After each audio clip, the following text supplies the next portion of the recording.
स्वागत है आप सभी का एनएफ न्यूज पर। मैं हूं आपके साथ रोहित। नेता प्रतिपक्ष राहुल गांधी ने एक ऐसा बयान दिया जिस पर अब हंगामा शुरू हो गया है और फिर असम के सीएम हिमंता बिस्वा शर्मा ने भी तीखी टिप्पणी की है राहुल गांधी पर। क्या कुछ कहा है दोनों ने वो पहले सुनिए। पहले राहुल गांधी। आप आज शाम को अपने चीफ मिनिस्टर की आंखों में, टीवी में आंखों में देखिए। अगर आप ठीक से देखेंगे उनका डर आपको दिखेगा।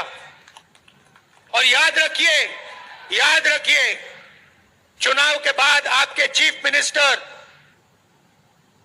इसी मीडिया में आपको जेल में दिखाई देंगे। He has lost the election where I spent time on him. Now he is not that important. So he lost. After that he lost series of elections. So why should I spend my time on him?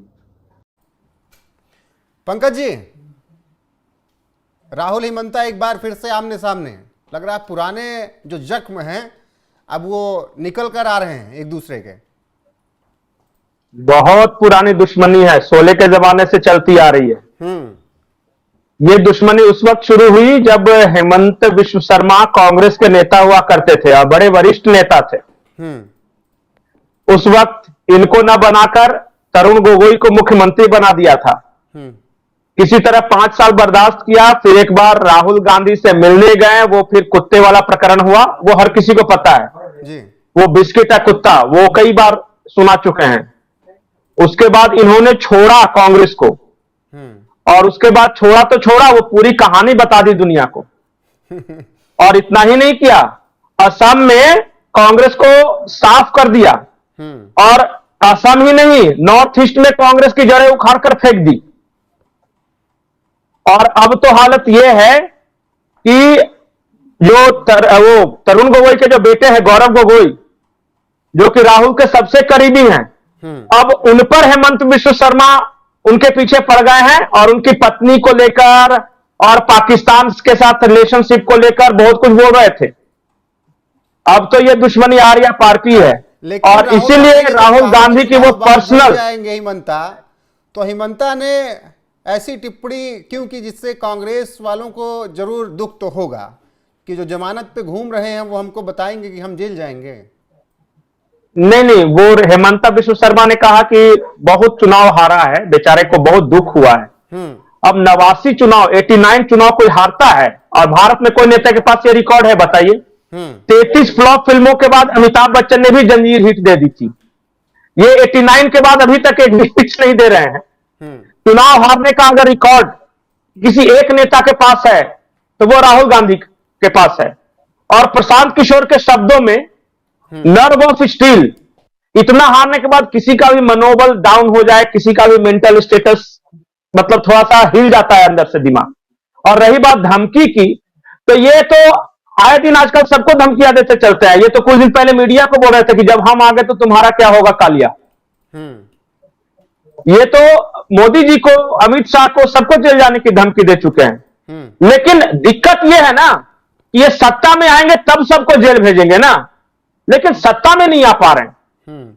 अभी कल में ये हेमंत बिस्वा शर्मा को jail भेजेंगे, ये सब normal बात है इनके लिए। इनको चाहे किसी भी मामले में, देखिए कांग्रेस में एक खूबी है, चाहे किसी भी मामले में आपकी अदालतें पेश होती है तो शहीद ही बताया जाता है। जैसे इंडियन आर्मी के बारे में इन्होंने कुछ अपशब्द कहा, लखनऊ कोर्ट में पेशी हुई तो ये कह रहे हैं कि देखो देखो आया कौन आया, शेर आया।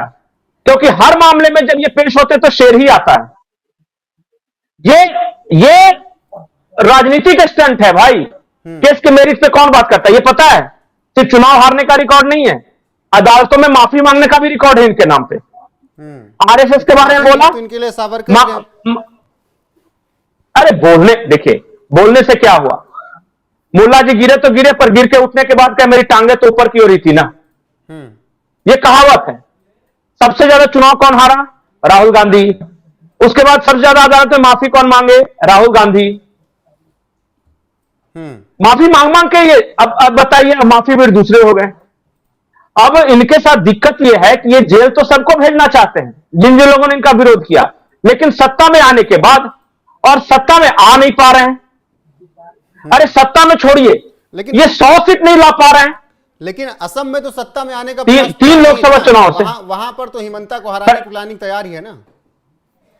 देखिए, प्रयास हर बार होता है। मैं आपको असम की कहानी बताऊं। एक असम में जब पहली बार बीजेपी की सरकार बनी और कि बीजेपी के साथ बोडो नेशनल फ्रंट भी साथ में आ गई थी और बदरुद्दीन अजमल वाली पार्टी कांग्रेस से अलग हट गई थी, तो वो सामाजिक समीकरण कुछ इस तरह था कि बीजेपी जीत गई। लेकिन उसके बाद जब विधानसभा चुनाव हुआ तो कांग्रेस ने बनाया महाजोत। महाजोत मतलब महागठबंधन, और उसमें कांग्रेस, बोडो नेशनल फ्रंट, बदरुद्दीन अजमल और ये सब, असम गण परिषद तो अलग हो गया था बीजेपी से। तो वो सामाजिक समीकरण कांग्रेस के पक्ष में था और लग रहा था कि इस बार भाई तो कांग्रेस जीत ही जाएंगे। बिल्कुल, सर्बानंद सोनोवाल। लेकिन फिर एक चमत्कार हुआ जी, सर्बानंद सोनोवाल बनाए गए थे। बिल्कुल बिल्कुल। तो सर्बानंद सोनोवाल जब बने थे ना, तो वो बीजेपी का गठबंधन बना था और कांग्रेस अकेले थी, तो बन गए। अगली बार हुआ कि कांग्रेस ने महागठबंधन बनाया और बीजेपी अकेले पड़ गई। और जितने भी चुनावी रणनीतिकार थे सब करे थे कि इस बार तो कांग्रेस की जीत निश्चित है, क्योंकि सारी पार्टियां उसके साथ है। लेकिन फिर हुआ एक चमत्कार, और चमत्कार यह हुआ कि राहुल गांधी चले गए समय प्रचार करने, और फिर उन्होंने चुम्मा चाटी वगैरह एक दो लड़की को किस लिया, कुछ डिप सूट्स मारा वहां पे, और रिजल्ट आया तो वंडर, पता चला कि बीजेपी जीत गई जो कि अकेले थी, और सारा महाजोत बनाने के बावजूद कांग्रेस हार गई। ये जादू है। रामचरितमानस में एक दोहा है, जह जह पग देई हनुमंता चले सोगा पाताल तुरंता। मतलब जहां जहां हनुमान जी के पैर पड़ते थे वो पत्थर पाताल में चला जाता था। साक्षात वही अवतार है कि जहां जहां राहुल गांधी के पैर पड़ते हैं कांग्रेस पाताल में। ये देखिए आप रिकॉर्ड। आप बताइए कौन ऐसा राज्य है जहां राहुल गांधी ने खूब प्रचार किया वो नहीं हारे। नहीं, प्रदर्शन तो और मजाक मजाक में सभा में अच्छा ही रहा ना। अच्छा रहा, अच्छा इसलिए रहा कि उनको पीछे कर दिया था कि ज्यादा प्रचार मत कीजिए। अब अरे भी सामने, लाए अखिलेश, पश्चिम बंगाल भी। अच्छा सुनिए सुनिए, मैं आपको बताता हूं, यह बहुत बड़ा नैरेटिव है जो कि दिल्ली की मीडिया में चलाया जाता है। अच्छा बताइए, कांग्रेस ज्यादा बढ़ा या अखिलेश ज्यादा बढ़े? अखिलेश यूपी में जीते कि कांग्रेस जीता? आप बताइए। नहीं, अखिलेश यादव का प्रदर्शन अच्छा, अखिलेश की जीत पार्टी का तो हुआ ही ना। अच्छा, बिहार में कौन जीता?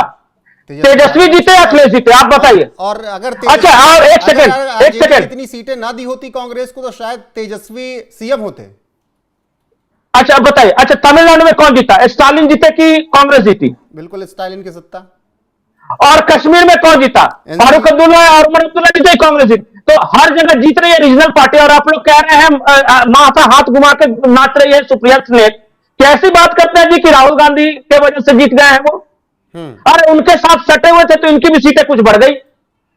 कांग्रेस ने अपने दम पे कौन सा राज्य लड़ा जहां सीटें बढ़ा ली? ये कौन नैरेटिव फैला रहा है दिल्ली मीडिया में कि कांग्रेस का प्रदर्शन अच्छा रहा? बेफिजूल बात है एकदम। हिमाचल, 3 लोकसभा चुनाव से जो कर्नाटक, तेलंगाना, 3 राज्य तो हैं उनके पास। अरे मैं बताऊं, कर्नाटक डीके शिव कुमार की जीत थी उस वक्त।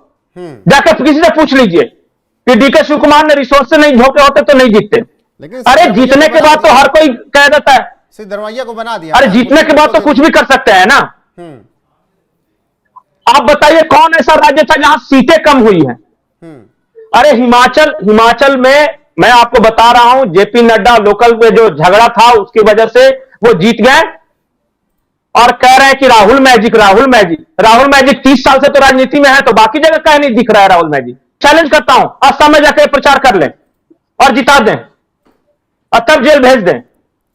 ठीक है पंकज जी, वहां जीतेंगे तो बदरुद्दीन अजमल साथ आएंगे और तरुण गोगोई आएंगे। तब आज बहुत ज्यादा राहुल मैजिक है ना, तो अकेले लड़के बिहार यूपी तो बड़ा राज्य है, अब बिना बिहार यूपी का सत्ता नहीं आ सकती। देख ले, 6 पैक ऐप दिखा रहा है। देखना होगा कि वहां के चुनाव में कांग्रेस का प्रदर्शन कैसे होता है। अभी तो असम के सीएम हिमंता बिस्वा शर्मा और राहुल गांधी आमने सामने, मैं आपको बताऊं का दौर चल रहा है। मैं उनकी तारीफ करें, आपकी राय क्या है कमेंट सेक्शन में जाकर जरूर बताइएगा। पंकज जी, आपका जुड़ने के लिए बहुत बहुत शुक्रिया। बने रहिए हमारे साथ, लगातार आपको यहां पर हर एक अपडेट मिलती रहेगी। नमस्कार।